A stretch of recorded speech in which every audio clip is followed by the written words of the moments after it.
Namaste, Pranam, Gita Dhyanam. Om Parthaya Pratibodhitam Bhagavata Narayanena Swayam Vyasena Gratitam Purana Munina Madhye Mahabharatam Advaitam Ritavarshinim Bhagavatim Ashtadashadhyayinim Ambatvam Bhagavad Gite Bhavadveshinim. Oh, Bhagavad Gita, with which Lord Narayana himself gave enlightenment to Arjuna. The ancient sage Vyasa included it in the Mahabharata. O goddess, showerer of the nectar-like knowledge of non-dualism contained in your 18 chapters. O my affectionate mother, the destroyer of rebirth, I meditate upon thee. Krishnavandana.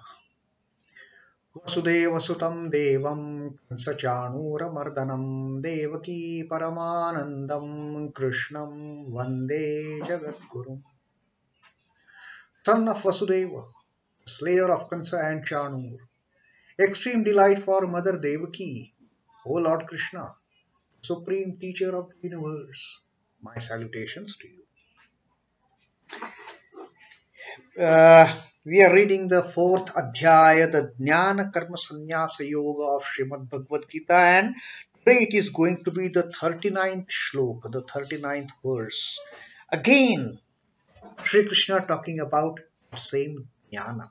Jnana is very important, Sri Krishna says, because in the previous Shlok that we read, he told that this Jnana is verily there is no purifier in this world like this jnana, like this knowledge.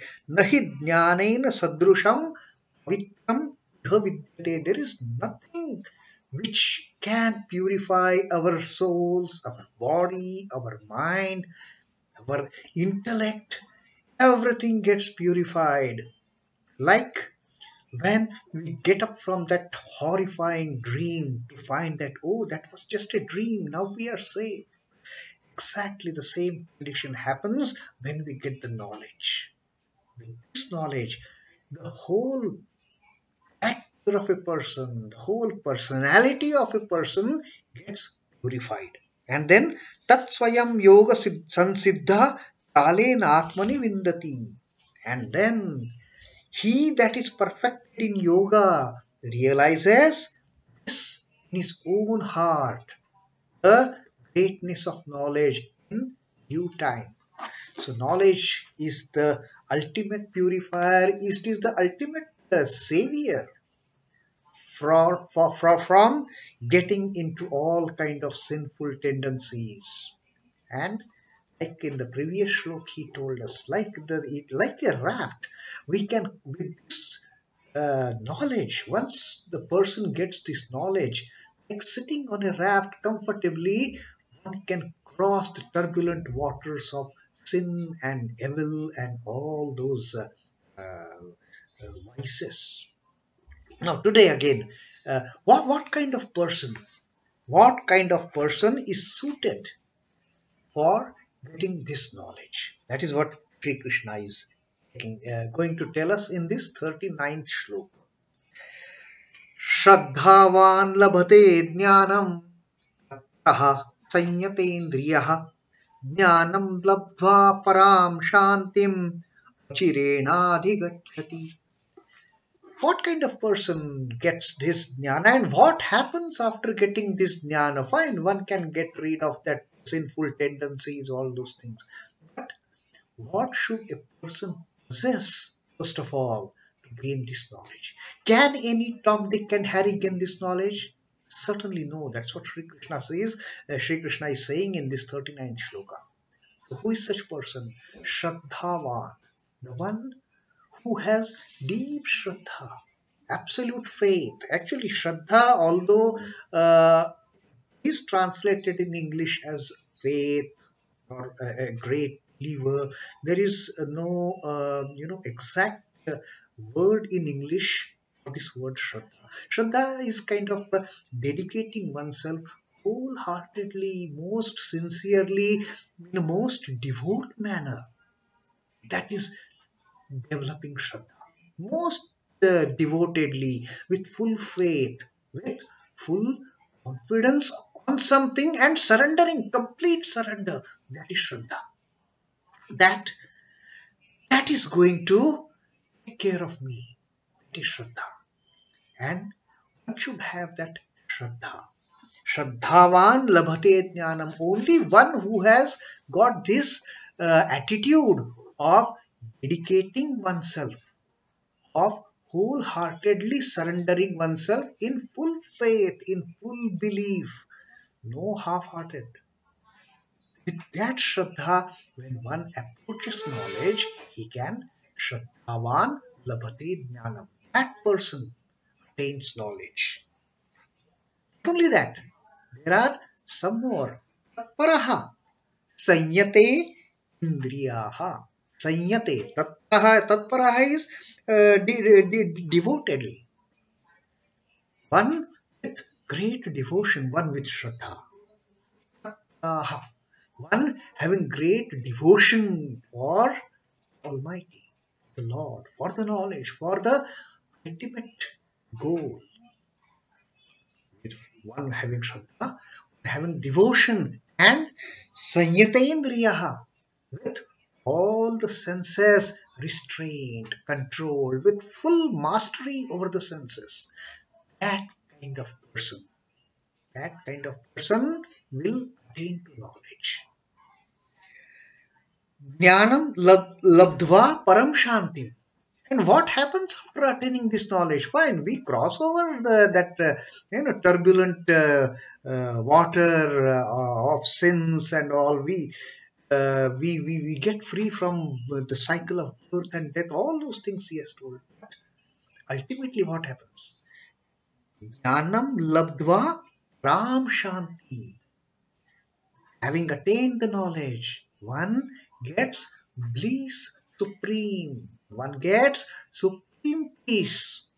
It is not an artificial peace of 1 or 2 minutes when we just sit idle and thinking about God and we say, oh, I am so much feeling at peace. And the next moment, our emotions, our sentiments, they start taking us on the spree. That not peace, but parāṁ śhānti, the bliss supreme, the peace supreme. jñānaṁ labdhvā parāṁ śhāntim achireṇādhigachchhati.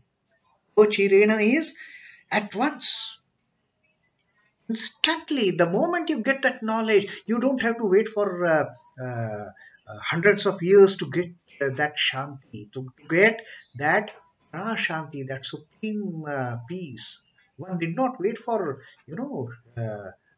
such a long time. It is instant. achireṇādhigachchhati. One attains that parāśhanti, achireṇa. Instantly one attains that supreme peace, having attained that knowledge. Jnānaṁ labdhvā parāṁ śhāntim achireṇādhigachchhati.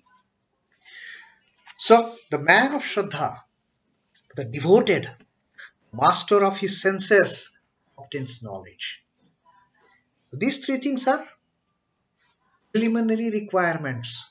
Unless and until a candidate possesses these three, a candidate for spiritual enlightenment possesses these three: Shraddha, devotion, and mastery over the senses.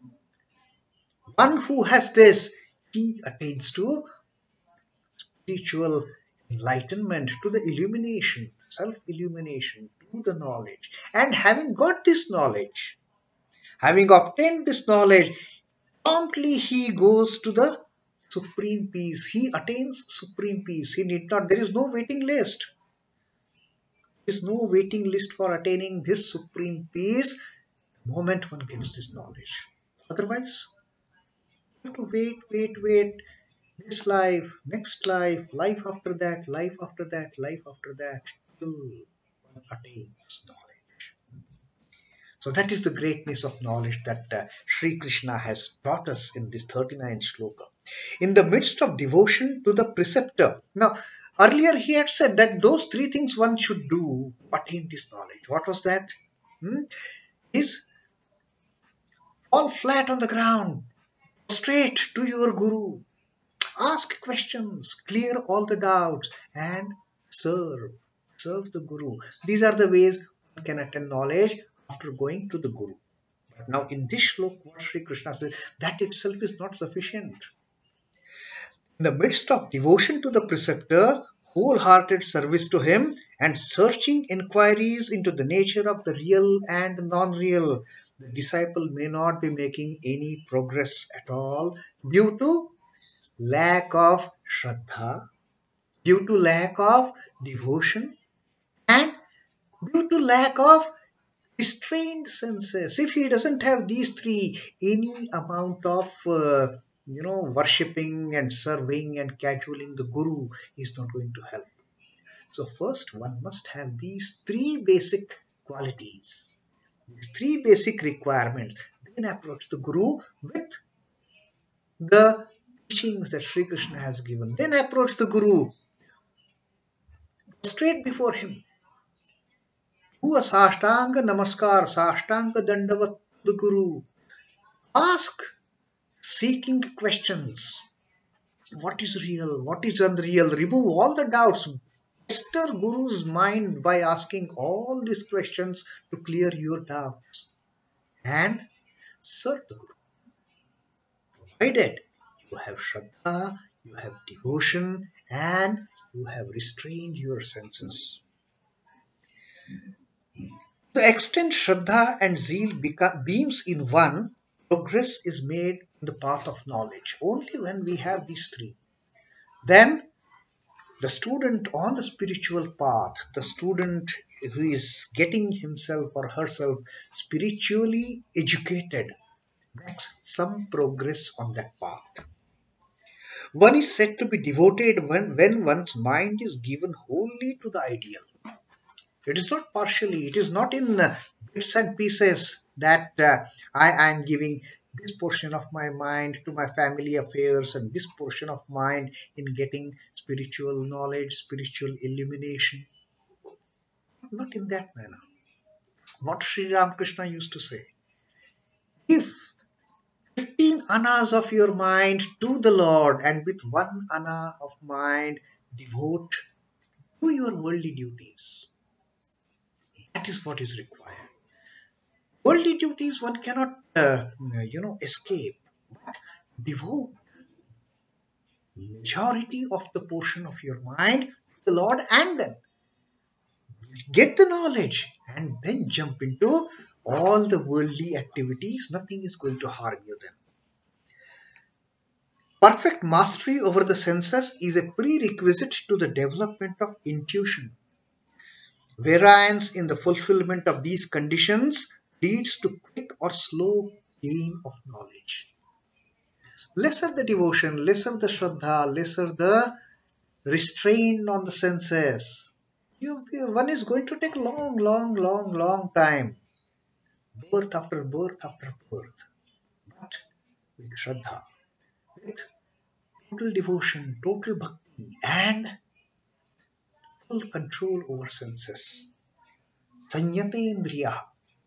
One is going to get it in a jiffy, instantly. It is like those 2-minute noodles. Just put it in water and boil it for 2 minutes. Your noodles are ready to eat. So this, Sri Krishna says, is much faster to gain the supreme peace. Parāṁ śhāntim. That is, that instantly a person having got this knowledge, he can enjoy that supreme peace. The time factor for it varies from the thrice to the duration of several births, or maybe many births, depending on the quality and quantity of the Shraddha, the devotion and restraining of the senses we have within us. Along with the gain of Brahmajnana comes peace that cannot be described. What is that parāṁ śhānti that Sri Krishna is telling? One cannot describe it, one has to only experience it. And that parāṁ śhānti, it automatically comes with the Brahmajnana, because we get one with the Satchidananda, that Ananda that is there. Ananda portion along with the Sat and Chit, existence, knowledge and bliss absolute. We are the master, we become one with that. And when we become one with Satchidananda, the eternal bliss, that supreme peace, becomes our very own nature. We become one with that. We become one with the existence. We become one with the knowledge. And we become one with the bliss. So that is what Sri Krishna has told us in this 39th shloka. And let us see what Sri Ramakrishna, in his teachings, one of his teachings, he had told, which has the same meaning that Sri Krishna has told us in this 39th shloka. Sri Ramakrishna says, a student went to a teacher and asked, when will I have the vision of God? Ask an ardent disciple of the master. The student went to the master, when will I have the vision of God? Instead of giving a direct answer, master took the novice to the sea, to the seashore. The teacher took that student, he didn't directly answer him, okay, this is how you can get the vision of the God. If you do this, you will get the vision of the God. No. He took that student to the seashore. And what he did, he held him immersed in water for a while. He took his head and immersed it in water. And then what happened? The student, for the lack of air, breathing, he started panting. And then slowly, master took that boy out and said, he was then asked how he felt. The student replied, I thought I would die for want of air to breathe. He said, I was so upset, I was so desperate. I was panting for air. I was longing for air. I felt as if I will die. And then the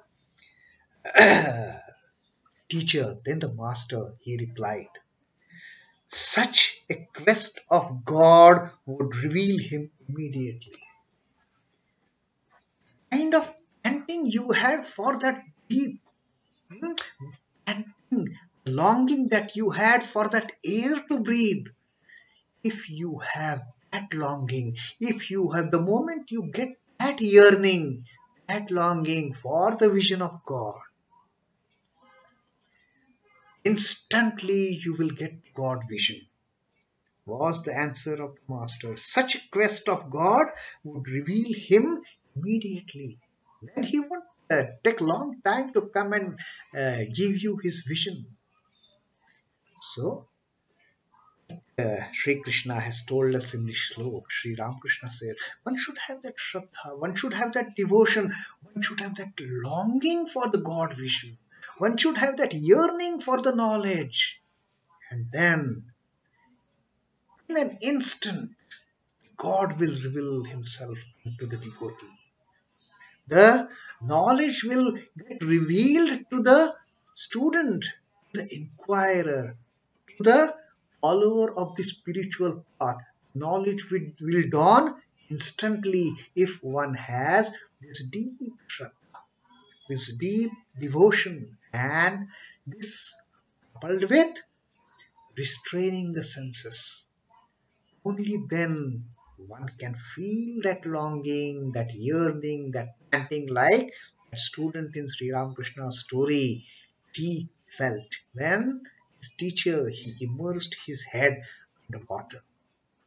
So that is the 39th shloka and the great teaching by Sri Krishna and Sri Ramakrishna to all of us. Om Namo Bhagavate Vasudevaya. Sri Krishna Namastu. Jai Sri Ramakrishna. Jai Thakur. Jai Swami.